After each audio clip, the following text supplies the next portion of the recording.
This is WPSL Port St. Lucie, the talk of the Treasure Coast.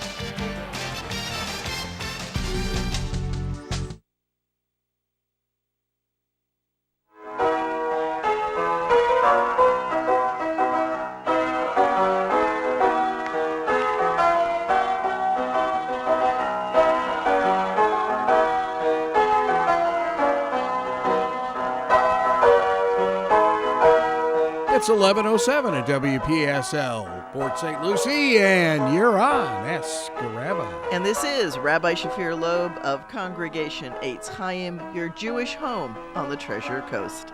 And welcome to this beautiful Friday. Ah, yes, thank you. There we go. Nothing like a little bit of technology moving around and not wanting to sit still. Naturally. Of course. It's more fun that way. Just like me in a classroom. Didn't sit still. Not touching that one. Not touching that But one. I still have my dunce caps that nuns gave me. You really had a dunce cap?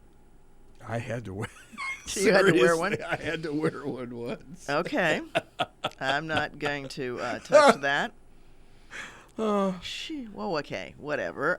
Can you imagine I actually talk too much in class? No, I can't begin to imagine that. We call that sarcasm, yes.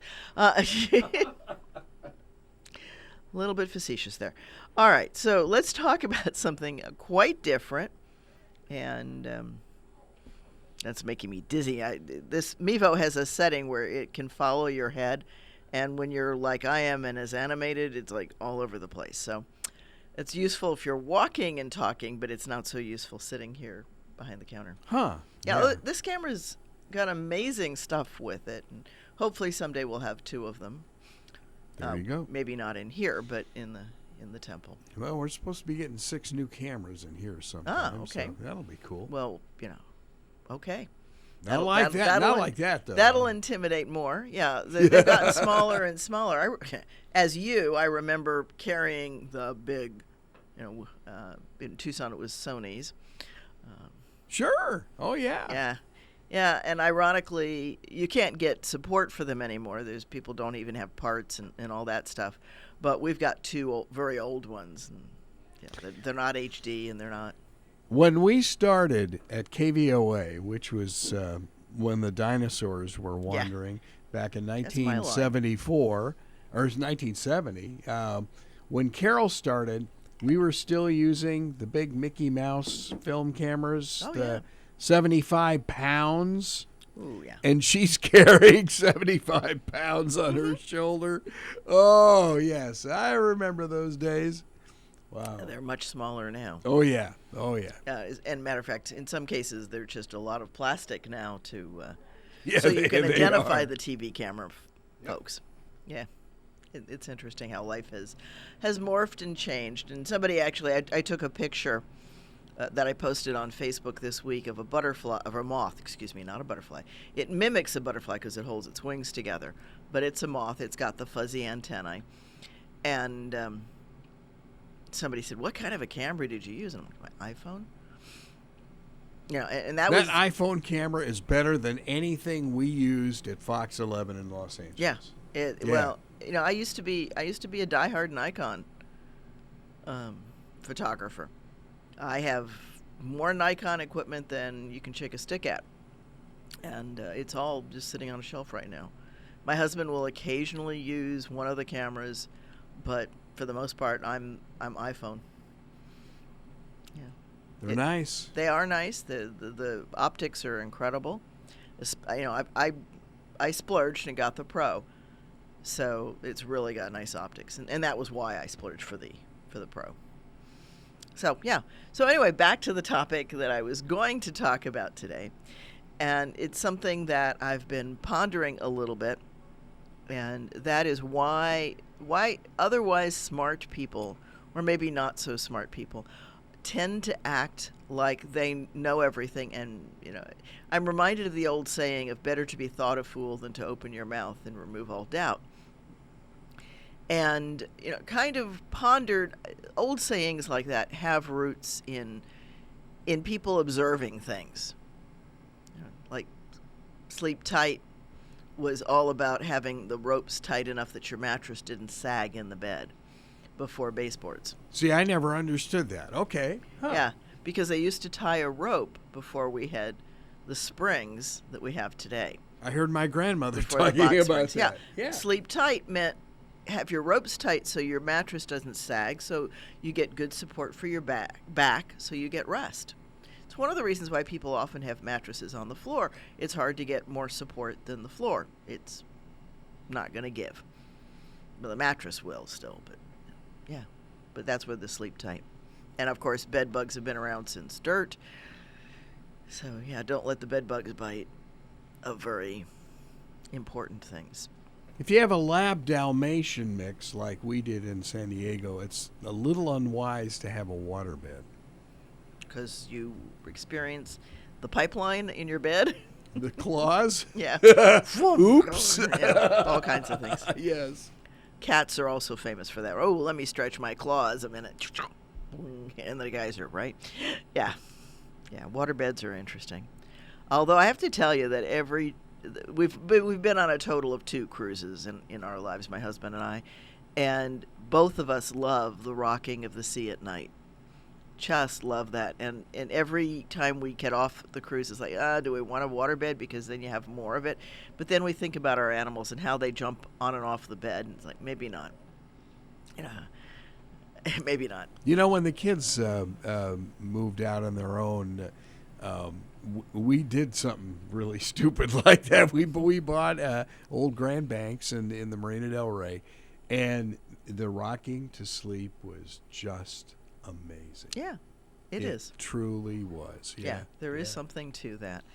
So back to our why do people who really shouldn't voice off, opinionated folks, why do they do that? And there's a pair of psychologists who did some research on it, a guy named Dunning and a guy named Kruger, so it's called the Dunning-Kruger Effect.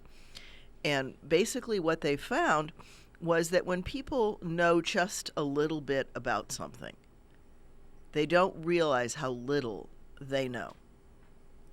So, for example, if they're a musician and they can barely play, they make really silly mistakes that more experienced people don't make, and they don't have the competence to recognize their mistakes. So it's that double whammy that plays in, but I see that we're going to be interrupted by a question, and it's Jerry on line 1. Thank you for calling, Jerry. I was wondering about when Constantinople became Istanbul. I wonder if you could give us a time frame, and all I know is it's Turkey. That's was this the Crusades, and I know the capital of Christendom, if that's what they call it, Christianity, was moved to Rome, or to the Vatican. And I just wonder about the timeline. And was this the Crusades? Is this what the Crusades were about? And if you do have time, I wonder if you could talk about the 1915 Armenian uprising, and does Armenia still exist? But I'm mostly interested in Constantinople, and if you give us a on that. I'd like to listen on for old Rabbi, if that'd be okay? That'd be fine, Jerry. So Jerry's asking about when Constantinople became Istanbul, and then he also asked about the Armenian uprising in 1915. And so I have to tell you that what came to my mind as you were asking the question, Jerry, was that old song. It's Istanbul, not Constantinople. No, it's Istanbul. Yes. Yeah, I remember. Right. So, Constantinople, of course, is named for Constantine, and the big thing that Constantine did, or that his mother did, depending on how you look at history, was to make Christianity the Roman state religion, or I should say the Roman Empire's state religion, and he made his capital in Constantinople, named for him, and his sister Constantia, but she was kind of made a footnote when he killed her husband and son. Yeah, Constantine was an interesting character. Constantine was an interesting character. He basically killed everybody who could threaten him. And, that creates a kind of peace. And, slight ego problem, maybe? yeah, well, there's a wonderful, the BBC did a wonderful documentary / movie, a docudrama, I guess is what they're called, about Constantine's life. And in there's a great, there's a great scene between Constantine and his wife, and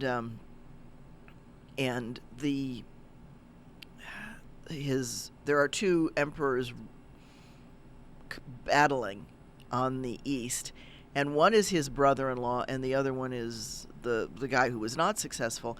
And when the news is brought to him and his wife says, now there's two of you, and thinking that they would co-lead Rome, and the words that they put in Constantine's mouth are, there are no equals, only rivals, which I thought was a wonderful insight into the kind of character that Constantine was. He and over time he betrays his brother-in-law, and then when his brother-in-law actually acquiesces and does all kinds of things to try to make peace, and says, he'll never challenge him, he'll live off his days privately, quietly off the side. And while he's doing the Council of Nicaea, at the same time he sends his men to kill his brother-in-law and their son, right, which, is his sister's son. Why does he do that? Because he doesn't want any potential heirs on the side. Little insecure, maybe? Paranoid, I think, is the word. I think so, yes. The operative word, right. So that's the history behind Constantine, and Constantinople is named for him. Now, he did, he lived, quote-unquote, in peace, because there wasn't anybody to battle, for almost a decade, approximately a decade, and, 10 to 12 years is actually the estimated time. And, but it was that kind of peace. And then he died on his deathbed, and most say that he was actually baptized on his deathbed. So, yeah. His mother, however, and his sister were both Christians. So it definitely was in the family. It was I guess the bottom line with Constantine is one God, one religion, one emperor, one empire. All right, so he's selling a theme. And he's wearing a robe, a vest, whatever you want to call it, and it's got on it the Chi that you see in some places. And I know that is often considered to be the first two letters of Christ, but you don't usually make an abbreviation with the first two letters. So my thought on it, and this is my thought, I haven't done enough research to verify it or not, but I'm wondering if it doesn't stand for Savior King, Christos Roi, which makes to me much more sense, and putting himself in. And again, in that docudrama, they have somebody saying to him, "You're the 13th apostle." So they're feeding that, and that's an effort to get Christianity to be more recognized, which, in his effort to put down Roman religion and make things new, he does do that. He likes the idea of not being centered on the Roman gods. Okay, so when does it become Istanbul? I confess I don't know the exact year. I would have to look that up, and somebody's welcome to Google that. You can either call me or text me and let me know. And but I'm going to guess that it probably had more to do with the Muslim expansion. And yes, the Crusades were theoretically because the heretics, right, those who made a different choice other than the Christianity, i.e. Islam, now had control of Jerusalem, the holy city, and of course Bethlehem, which is the other piece of that, probably more important to Christians than Jerusalem would be. Maybe not. I don't know. It's hard to say. But in any event, that was the excuse for the Crusades. The reality was that it was a socioeconomic way to get a bunch of armed folks out of town and doing something. The other thing that they did, people would make pilgrimages to Israel and to that area. And of course, people didn't like that the money that the tourists spent went into other hands instead of Roman hands.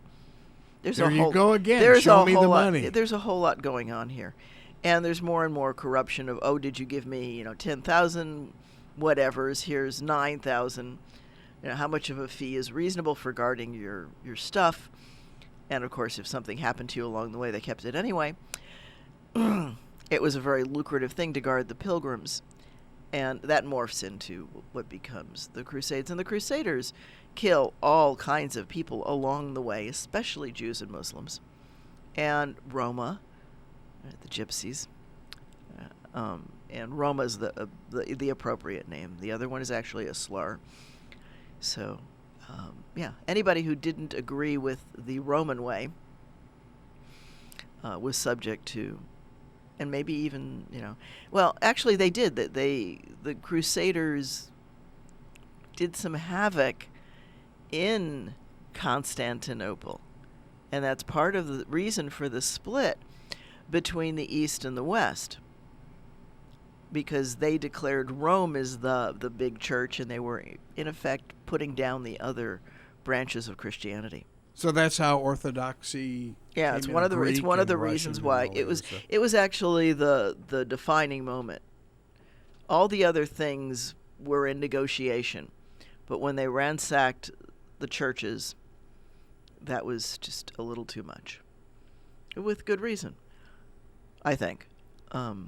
That's not the way to make good friends, and it's one of the pieces that has described Rome over the years is that Romans took care of Romans and really didn't care much about anybody else who theoretically supported them. It was a very Hunger Games kind of capital situation. They really did look at the world that way. And we see that over and over again in the things that they did. So again, I apologize that I don't know the exact year, but yes, it is connected in with the events of the Crusades. And what amazes me is, like, you had ISIS going through and destroying all the historical places. That's so sad. How do they rationalize that? Well, okay, so they look at Zoroastrianism, which of course has major influences on Christianity, on Islam, and some even back into Judaism. And they say that they do a straw man fallacy. They represent Zoroastrianism as if it's paganism, and then they say we're tearing down the pagan idols. Because Zoroastrian art has the winged, the seraph, and it has magi. Yeah. It has Zoroaster, very often shown. It has the winged symbol that is the symbol of Zoroastrianism. My mouth will work eventually. And so they're tearing all of that down, and there's some remnants of Buddha's followers coming through and putting up Buddhas. And most of the time when they put those things up, they're not gods. They're not worshiping to the statues any more than a Catholic worships to the plastic Jesus on the wall. That's not what it's for. They're focal devices, and that's an outsider looking in and not understanding what's happening. But, of course, Islam has a very, very adamant no graven images to the extreme, because what they'll do is they'll do art with patterns. They'll do art with the Quran, with text, but not so much pictures of anything. And you compare that to some of the older, and particularly the Indian adornment of icons. And all of that plays up and down that Silk Road. And so we see iconography, we see the zodiac, we see all kinds of things along those lines being used throughout all the different cultures. And when is it a borrow? When is it, oh, that's pretty? And when is it religious? And the outsider looking in doesn't understand. It's that Dunning-Kruger kind of thing. They really don't understand, and then they base decisions that we call it jumping to conclusions. So, for example, if I looked at a Catholic church and I watched the priests come and go out of the sanctuary, and I see them bowing to the ark in the front, to where the host is, and I think, oh, they're worshiping that box. That's not what's happening. What they're doing is showing reverence to the concept of the communion wafers representing Jesus. And it's a fine line, but it's an important line. They're not worshiping a cracker, okay? They're just not. That's not what's going on. It's an act of reverence. Similarly, in an Orthodox congregation, in the ark are the Toras. And that's not an accident either, because the idea within Christianity is that Jesus replaces the Torah as your center. And so in Jewish congregations, in the ark is the Torah, and people will bow in reverence to it when they enter or exit the room. Again, not worshiping, but just it's a courtesy. And there's a big difference between showing reverence and a courtesy and worshiping. There's the rhetoric that gets around these things is always fascinating. We're coming up on the Jewish holiday of Purim, and I love to talk about Purim, and I'll talk more about it next week, but I'll touch this one point. When Mordechai, the Jewish hero in the story, fails to bow down to Haman, it's not because Jews don't bow to a human being. That's not true. What it says is, I won't bow to you because you're an Agagite, which is a descendant from Amalek. And there's a Hatfields and McCoys kind of feud between the Judeans, which Mordechai identifies himself. He doesn't say, he says, I'm a Judean, which is notable too. Right? I'm not Hebrew, I'm a Judean. So he identifies himself more narrowly, being from the country of Judea, which is a southern kingdom after the kingdom split. And that's reasonable because Esther's a very late book. So he's likely to identify himself from where he specifically comes from, as opposed to the larger name for the people. But not Hebrew. No, he doesn't use Hebrew, and he doesn't use Israelite. Israelite, of course, would have been, we usually use Israelite to recognize the folks who wandered in the desert, the children of Israel, not Israelis, who are different. Right? So there's a difference between Israelite and Israeli, and those are hard distinctions to keep. But in any event, what Mordechai says, I won't bow down to you because you're an Agagite. And Haman being Haman, and the big sin that Haman commits is that everything Haman wants is what's good. Not an uncommon philosophy among politicians and others. So he then decides to kill all the Jews because none of them are going to bow down to him. But it's not that they wouldn't bow down to the king, but they won't bow down to Haman. And if you're in England and the Queen walks by, you curtsy, you bow. That's not worshiping her. That's respecting her station. And there is a big difference, and that difference is important. As to bow down and worship, that's to go onto your face, and that's a slightly different thing.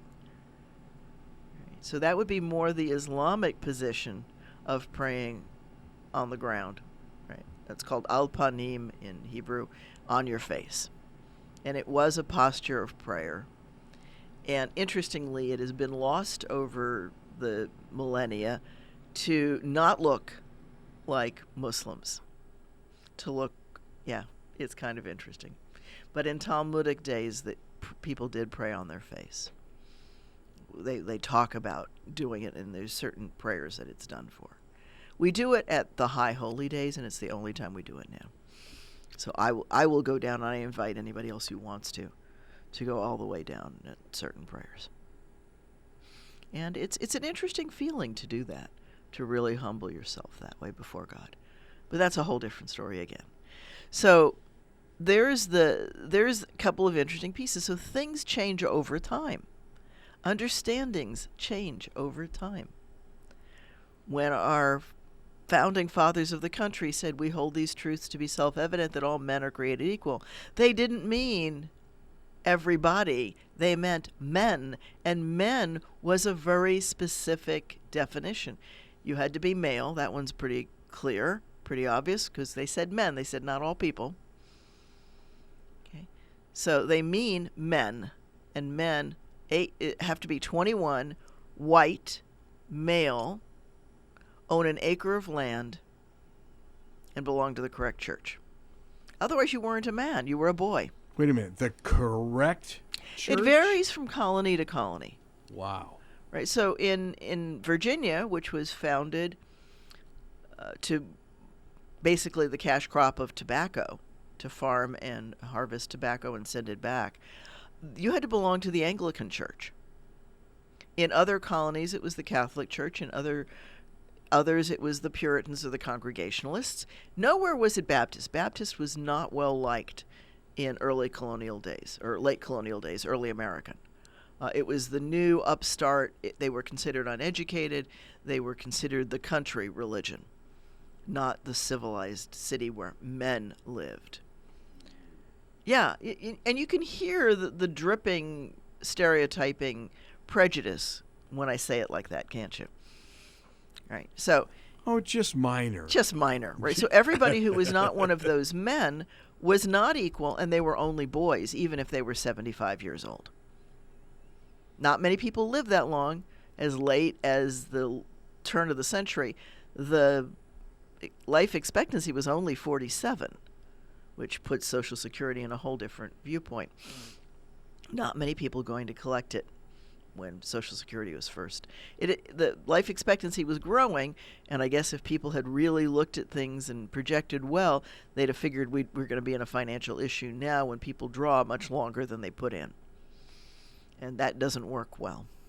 It's not the way it was set. But moving it up in age gets people upset, understandably.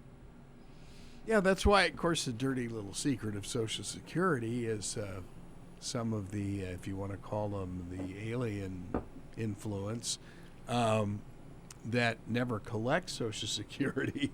So they just put money into it and never collect out of it. Mm-hmm. Yeah, that was how it kept itself afloat.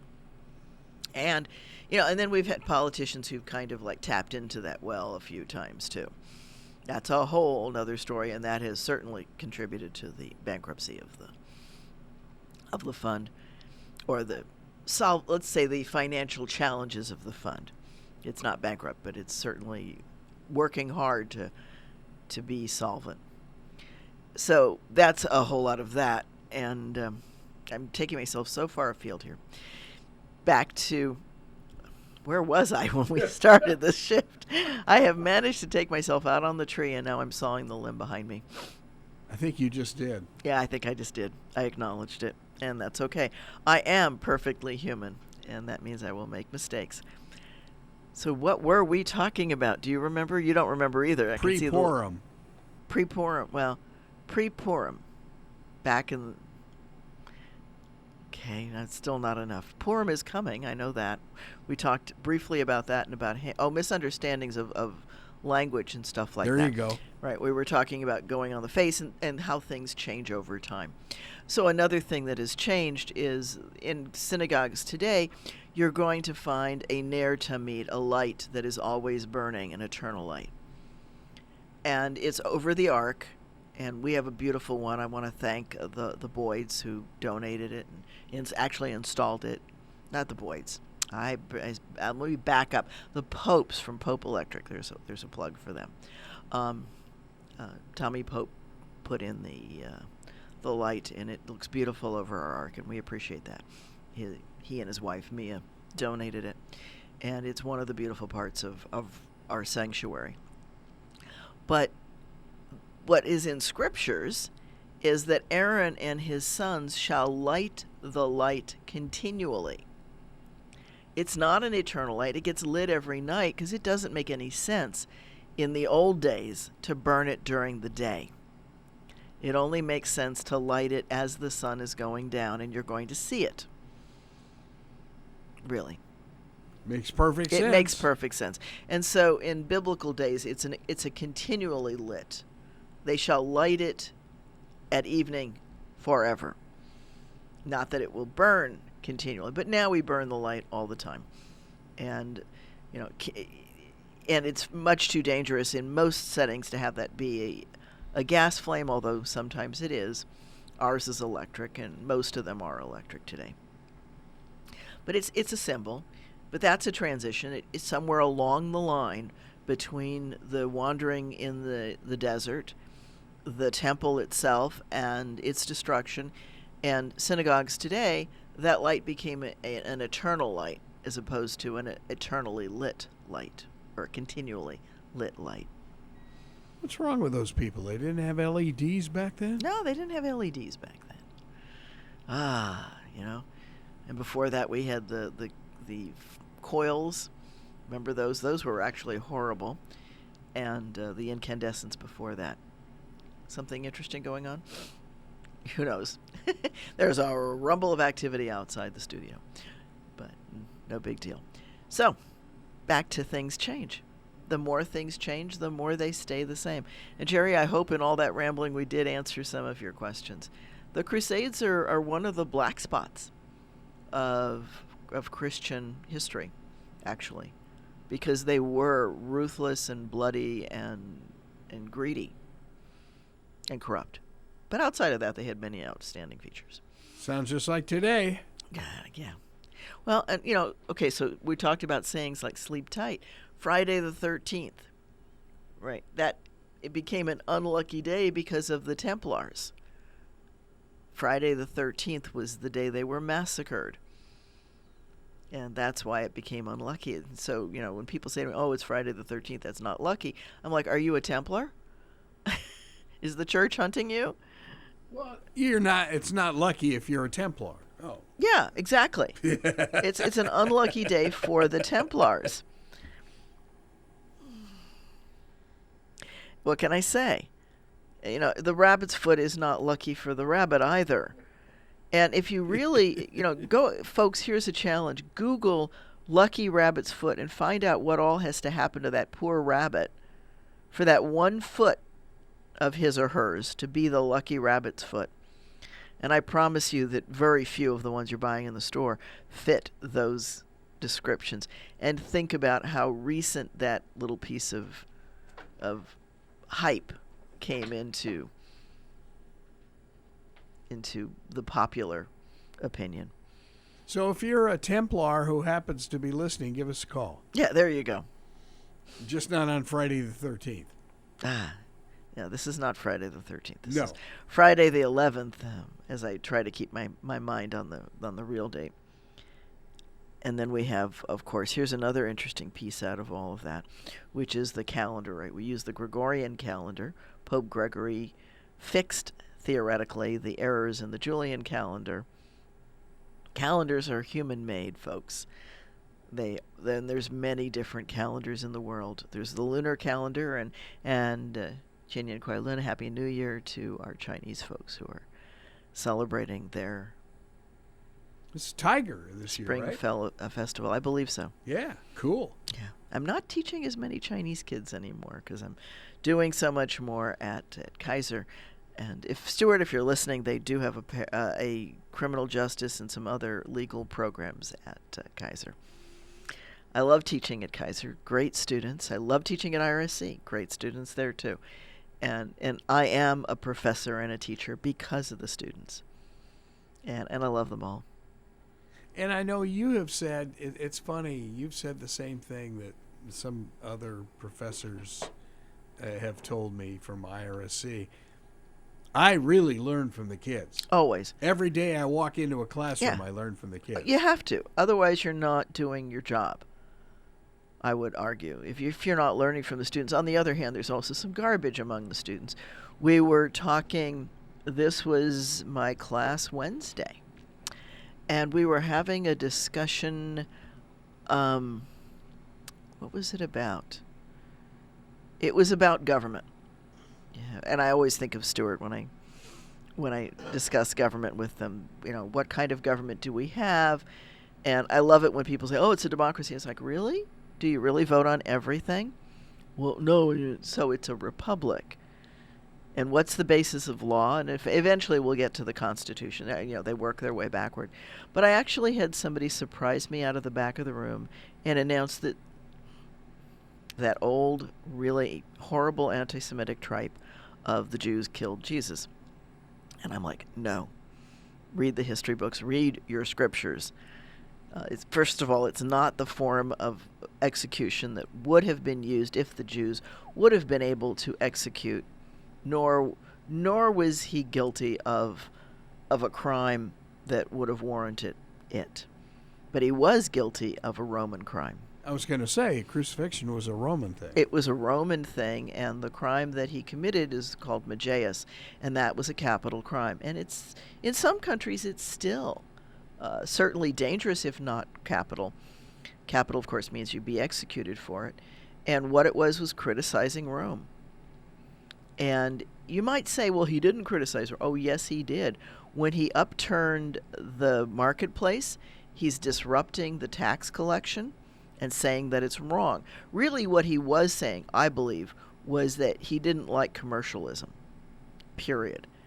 And we can imagine that as Rome is collecting the taxes on sales, because yes, folks, there was sales tax back then, they would encourage capitalism to flourish in the city. And how close is the courtyard to the temple? Where do you draw the line? That's probably part of the issue there. And I like to tell that story in my religion classes. I don't have enough time here. Maybe I can tell it real briefly. It's kind of like if you buy a T-shirt in Disney on Main Street, does that T-shirt cost the same thing as a T-shirt in Walmart? Probably not. Definitely not. All right, because it's location, location, location. And the same thing is true for people who travel to the temple to do their offerings at the temple. They're not going to carry that goat or that sheaf of wheat all the way from Galilee to Jerusalem because it's a pain. They're going to carry money and they'll buy. And the lazier you are, the higher price you're going to pay because that person has paid money to be that close to the temple, I'm sure. And so the prices continue to go up. The other thing that's likely, again, CNN and Fox News and MSNBC weren't there to make videos of it, so we don't know. But the odds are really high, just as we all can tell when somebody's not local by the accent of their spoken language. And so Galileans have a Galilean accent. Judeans have a different accent to their Hebrew. Doesn't take long to isolate accents and dialects. And so if you walk into the store and you ask and you sound like a Galilean, the merchant knows who, first of all, knows who his or her regulars are, and they know that you've got a foreign accent. And who pays the higher price? It's not the regulars. Tourists, always. The merchant knows, hey, you're only, 500 feet from the sanctuary. You need to have this for the priest. So, yeah, I'm going to charge you a bloody fortune. You could have gotten it, back at the entrance to the city, but you didn't. But now that's a tiny, tiny area. How can there be different accents? How can there be a different accent between Fianden and Luxembourg City in Luxembourg? It doesn't take long. How come northern Panhandle, Florida has a different accent than Port St. Lucie? Well, they don't speak English up there. Yeah, I understand. That's the problem. See, they don't speak Hebrew. They don't speak Hebrew in Galilee. I get it. Yeah. It doesn't take a lot of differentiation, just a little bit. And you notice that as soon as Jesus opens his mouth, people say things like, can anything good come out of Galilee? That's recognizing both clothing that may well have been more local, different style. Look at here versus Tampa. Very different style of clothing is popular. You're going to have those kinds of area favoritisms and etc. So it just is. And that's why they pay the higher price. And of course, if you're Galilean and watching this, you're like, how come you just charged Sam $5 and you charged my neighbor from Galilee $20? You know, it's not surprising that somebody'd get angry. The key is not, it's not a peaceful protest when you upend carts, right? And it's also, it also is not in spring, folks, that Jesus makes that entry into Jerusalem, but it is the fall festival of Sukkot, because there are palm branches running around the city. People are holding palm branches. That happens during the festival of Sukkot, where the palm branch is waved as part of the ritual. So, and they say things like Hoshana. Wait a minute, that sounds familiar. Yeah, I thought it might. Scholars are pretty much agree that it had to have been then, and that's a very, very tense time in the calendar for Rome, especially in Jerusalem, because every rebellion that the Judeans foment, often with Galilean help or Northern Kingdom help, occurs during Sukkot. That's true for the one against Herod the Great a few years before Jesus, and it's probably the reparations that Herod had to pay to Rome to reestablish the peace that Mary and Joseph are going to Bethlehem to pay. So it does play into the story. And then there's another one around 67 to 70, which is the, of course, where the temple is destroyed in Rome's anger over that one. There's another one in 110 we don't hear a lot about. That one did not occur in Judea, but it occurred in all of the communities where Judean slaves had been carried off. At the end of 67-70, Rome carries off a ton of Judean slaves. Seriously, beyond decimate. Right? Decimate is to kill a tenth. And they carry off huge numbers of slaves. It's in the Roman archives. And they set them up in slave compounds throughout the empire. I want reparations for those Judean slaves. Yeah, thank you. And then there's another rebellion in 132 of the Common Era, which is the one led by Bar Kokhba. And they actually do declare independence for a few years before Rome can bring enough forces in to put down this little backwater country that keeps being a pain in the tail. So, yeah.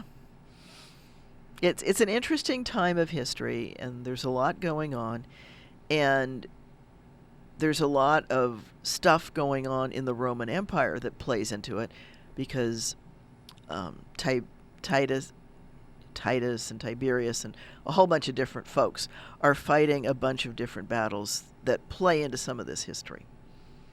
And there's a wonderful line, and I use it when I talk about the story of the loaves and the fish in the book of John, because they say the Sea of Galilee, which is the Sea of Tiberius. And so it's not going to get named Tiberius until after Tiberius's wars, where he names things, or things are named in his honor, which kind of helps date that piece of text to after 110. So the book of John not written until at least 110. Yeah. Which is interesting. Now that's fascinating. That's the kind of thing that scholars use when they look at texts. How are things phrased? What's being said? And what's the underlying stuff? I definitely don't have enough time to talk about that. All of these subjects, folks, you are welcome to give me a call, and we can talk about different ones, 772-340-1590. You are also welcome to sponsor one or more episodes. If you'd like one of those topics discussed, call Greg, sponsor an episode of Ask the Rabbi, and we'll talk about the subject that you'd like me to talk about. Give me a little warning so I can be prepared and know the dates of things and be able to sound like I'm not on the beginning scale of that Dunning-Kruger effect. So let's get back to that, because that's really where we started. So the person who really knows very little makes the kinds of mistakes that beginners make, but because they don't have the expertise, they are confident, and they think they know it all because they know so little. Donald Trump. I wasn't going to go there.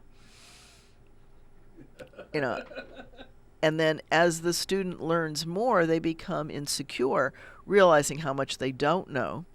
And as the expertise grows, the person does become more knowledgeable, but they make a different kind of mistake. They assume that everybody else knows what they know. And so they don't talk as flamboyantly and as confidently as the person who knows so little. And unfortunately, in our society, we tend to equate confidence with knowledge. So if somebody makes a statement and pounds their fist and they do all of the rhetoric of, I know I'm right, people will believe them. Yeah, we kind of reward that. We reward that kind of behavior. And so we wonder why our leaders are incompetent. All right? Because we reward confidence, not competence. We do not require our leaders to be competent. And we see that over and over and over again. And history does repeat itself. And history does repeat itself, and it's often used in debates. The amount of confidence and projection when, you know, somebody, and they're used more when somebody doesn't know what they're talking about in common speech. And so that's where you sit back and you go, really? Do they really think that's what's happening? And that's where that old saying came from. Better to be thought a fool than to open your mouth and remove doubt. Because as soon as the incompetent person says something, the people who are paying attention to what's being said say, huh? That doesn't make any sense. That's not right. And so that's the interesting piece of it. So, is that Jerry? Another one. A different Jerry. A different Jerry on line 1. Thank you, Jerry 2, for calling on line 1. Hello. Hello. Thank you for calling. Good morning. 2 questions, quick. Okay. Was listening, and you made the assertion that you felt that Jesus was not in favor of capitalism. If he did not, what economic system would you think he favored? And 2, what do you think the Old Testament economic system favors? Capitalism, socialism, communism, etc. All right. I don't think he was against capitalism. I think he was against the way that it was being practiced without regulation. Does that make sense, Jerry? Okay, so you believe that... Okay, anyway, so you think he was a capitalist? Well, okay.